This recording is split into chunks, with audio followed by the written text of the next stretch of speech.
And welcome back to the Buffalo Wild Wings Coaches Show as we get to sit down with our next guest and Coach Colby Carthel. Coach, how's it going? Yeah. Boy, it's going pretty good.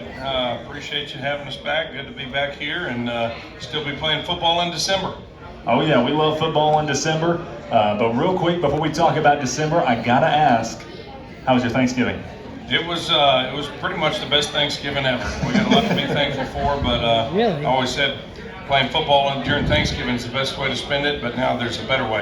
Have a bye week, and that's been very fortunate and had a lot of times to play in the postseason and play football on Thanksgiving. Never had we had a bye before in my career, and so I think we need to make a habit of that each year. So I like that. Enjoy a few days of practice and go spend some time with family and get fat, sit on the couch, watch football, and then come back and have another game to play. There you go. Pretty good time. You know, Coach Humphreys wasn't able to make a decision. Do you have a favorite Thanksgiving food? A favorite Thanksgiving food? Yeah. Oh, I eat it all. I mean, there's stuff. I'm not even a big dressing guy, but I'll get dressing, put some dark meat turkey in there and some cranberry, and I'll choke it all down. You can't make any one family member mad because you didn't try their green beans or their taters or what have you. So get you one of those big platters. That's the problem when you have little plates. Got to have platters. Oh yeah. The big platters at Thanksgiving, and try a little bit of everything, then go back for seconds on what you like. We always make sure we get those big plates that have the extra support on it. That's right. That's right. Carry that extra weight. All right, well, let's jump into some football action. I want to ask you, how beneficial was it for you and this team to not only have this week off that you guys obviously rightfully earned, but to be able to take it, spend time with families and friends, recharge, and overall just get ready for that playoff push? I think it was, really beneficial. I mean, everybody's beat up this time of year, so anytime you can, kind of back off a little bit and get some, go a week without having to play. And the thing about not playing, you don't get anybody else hurt on Saturday. I mean, we just lifted weights on Saturday, and so that was good. You don't add on any injuries. You get a few guys back. You can kind of get your legs underneath you. I think give you a little bit of time to have a mental recharge too. I mean, we've been banging on each other, and we've been doing football every week, every day pretty much since the last 2 weeks of July, and that's like 6 months, I think, or 5. I'm bad at math, but we've been involved in football for a long time, so that was really nice, I think, for everybody to just step away and catch their breath, and now we're back, and here we go. We got a game, and we're, I think, getting prepared for that. Have been. Coaches did a good job last week, so I will take a stab at it and see what happens Saturday. And before we get into that matchup, let's talk a little bit about the operational aspect of a week like this. Obviously, the focus is on the game, but you also have National Signing Day coming up. You have players that have finals coming up. How is all that balance between the staff and players? Woo! I don't know that it's balanced. I mean, it's just a madhouse right now trying to get things done, and you got NCAA meetings, and it's end of year and finals, and we had 11 guys on official visits here this weekend. Got signing date, like you said, on Wednesdays. We were meeting to make sure we get all that, everything, all the I's dotted and T's crossed, and we've got a tremendous staff, tremendous football staff, a great support staff. Derek Laurie, our general manager, Haley Heisman, our DFO, they're rock stars, and then our administrative staff, from Michael all the way down, they've got a lot going on too. I mean, they're the ones putting the game on, helping us with compliance and making sure we get everything done right to sign the next great class and be ready to put on a first class event Saturday and find a way to win a ball game. And you're doing that with football, you're doing that with volleyball, both in the postseason, and then you've got men's and women's basketball. They're kicking tail and taking names, so everybody's plenty busy right now. There's plenty to do. And you guys are coming off of a great win against Northwestern State, obviously able to reclaim the Chief. How big is this? Not reclaim, we've always had. Oh, there you go. You get since right. last year. 7-8 years running now, we've had the Chief. Chief was a big. And even with ball, Chief Caddo. Chief Caddo. So 2 or 3 years ago, we took a big just log over there. And that log you took 2 or 3 years ago. Not to play for something. Then we've since had that log, carved, and it's got a big, axe on one side and a pitchfork on the other. So whoever wins gets to put their, axe side up, and then has keep the school's name.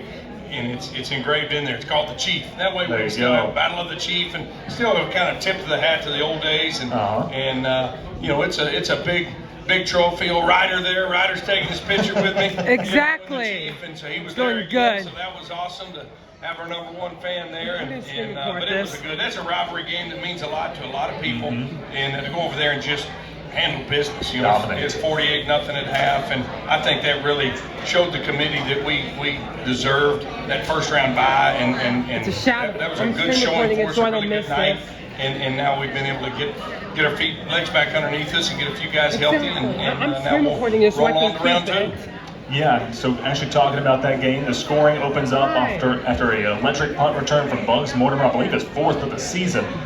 3 touchdowns from Bidlag, Broadway getting in on the action, Reese on the ground, and it's all capped up with a hat trick from Jalen Jenkins. Just overall domination from the Lumberjacks in that game. That first half was, I mean, that's, you know, we were playing very, very well, and they've got some, you know, obviously they're not quite where they need to be, a very young team over there, play hard, but I was just pleased. We didn't play down to their, I mean, you saw a team that got beat. They were in the playoffs. They were in the top 8, and lost to a 1-10 team and fell out of the playoffs completely. And so that's where I was proud of our team to just hold their standard, play at a high level. Is a very complete game. Second half, you know, we were playing 4th and 5th stringers, to be honest with you. I mean, you know, Miles Lopez he's the backup scout team quarterback, and he completed a pass. So I was fired up for him. He's going to have a great career here, but the chances of him getting a game this year were very slim to none. But for him to be able to get a game, and there's many others like this. We took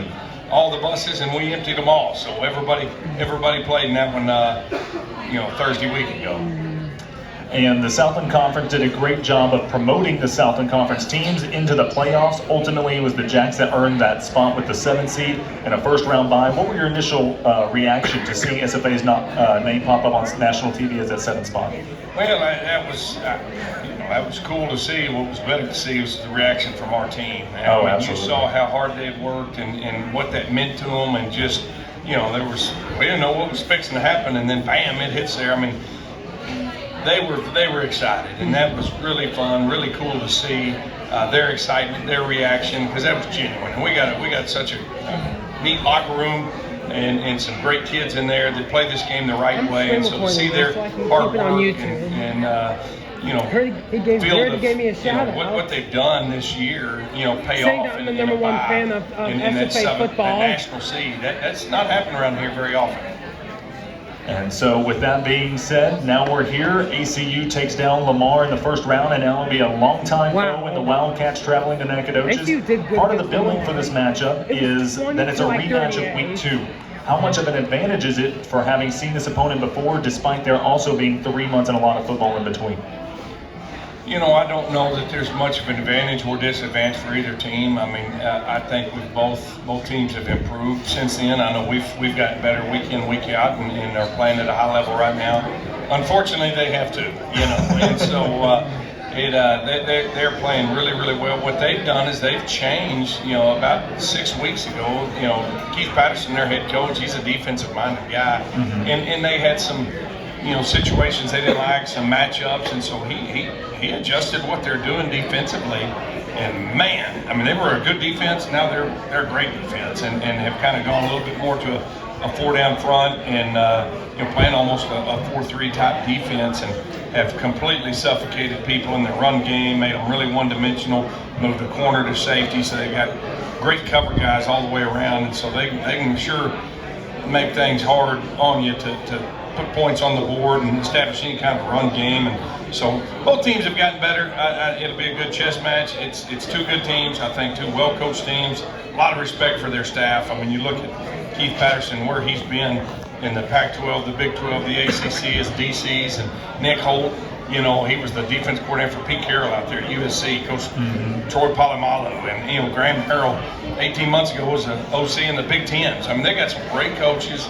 It's a really good program, and they'll travel well. And we've played, this will be the 9th time we've played them since I've been here. 9th time in 7 years. Wow. And every one of those games have been fun, exciting games. And we didn't win every one of them. We won our fair share, and I think we're up on them by a game or 2 right now. We need to extend that, but I guarantee you Saturday's going to be a fun fun day for some good football out there at Homer Bryce.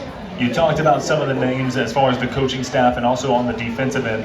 Are there any names of players that have emerged since that week 2 meeting that are kind of on the lookout for the Lumberjacks? Well, their receiver, Javon Gibson, he's a good player, and he is a great player right now. I mean, he's an NFL body, 6'4", 215. The last 3 weeks, he's put up, I think he has 23 catches, right at 500 yards, and 5 touchdowns. I mean, it's wow. You can't. I mean, no one's been able to guard him, and he's been covered, and they throw it to him, and he comes down with it. He is playing as good as any receiver I've seen at this level in quite some time, and so he'll be a Sunday guy, and he's going to pose some problems for us Saturday. But we got some good corners, and we got some good players, and hopefully we get a little pass rush and get that ball to come out a little early and see what happens. And so when you look at this SFA team, you started with during the season down in Houston, the one to the field that takes the field on Saturday for the latest home game in program history.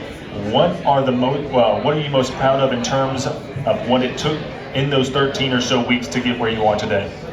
Well, I think one thing I'm really excited about with this team is I feel like they've gotten better week in, week out, and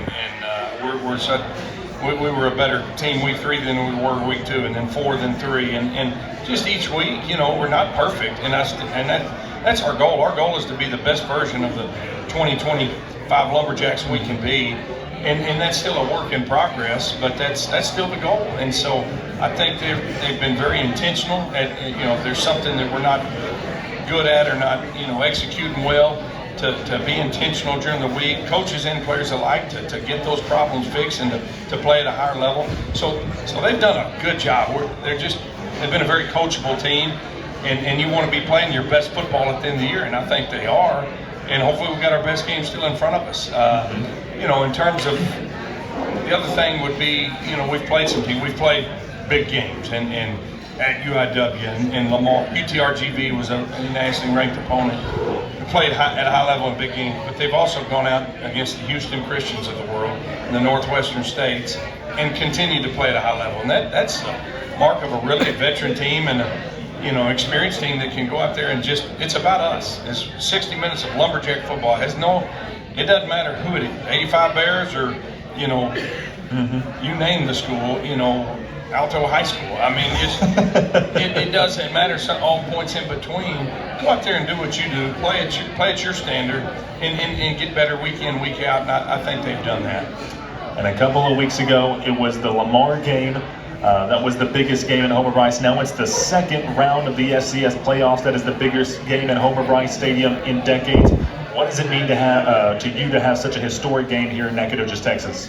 Well, these guys have earned it. I'm tickled for them, to win the conference outright, to go undefeated, 8-0 in conference, first time in school history, win 10 games in a row in a season, first time in school history, and now hosting a second round home playoff game for the first time in 35 years. That says something. It validates these kids. It validates who's in that locker room. It's a player's game.